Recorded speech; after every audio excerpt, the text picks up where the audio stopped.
বাইরে ভাই মাথা নষ্ট, এদিকে একটা বিশাল বিশাল বিশাল বিশাল মাথা নষ্ট ভাই। আমার ভিডিওর সাথে থাকেন, আমি আপনাকে ভিডিও দেখাই দিচ্ছি এখন। তাড়াতাড়ি তাড়াতাড়ি আপনারা আমার সাথে থাকেন, আমি ধরাই দিচ্ছি, চালু করে আসেন। দেখেন আমি একটা জিনিস দেখাই দিচ্ছি আপনার করে। আইন আইন চালু চালু চালু চালু চালু ভাই, চালু আইন চালু আইন চালু আইন। এই যে পাওয়া গেছে, এই যে পাওয়া গেছে আমার জানি। এই যে পাওয়া গেছে, এটা দিয়ে কী করতেছে?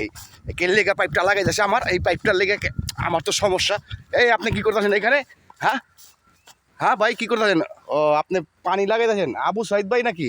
আরে ভাই, আমি তো মনে করছি কেন জানি আমার পাইপটা লেগে যাচ্ছে গা। যাক ভাই, আমাদের লেবু বাগানের পানি দেওয়ার জন্য আমরা আইছি। তো আমার শালা আমার আগে আইছে, দেখতে আইছি লেবু বাগানে পানি দিব আর কি।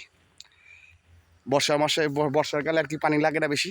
তো বর্ষা সিজন শেষ হয়ে গেলে তো 2-3 দিন পর পানি দিতে হয় লেবু বাগানে। এই যে লেবু বাগানের চারা, এই এটা লেবু বাগানের এই লেবু চারা, এখানে যা আছে সব লেবুর চারা। সবাই ভিডিওটা ভালো লাগলে শেয়ার করবেন, অবশ্যই শেয়ার করবেন ভিডিওটা ভালো লাগলে।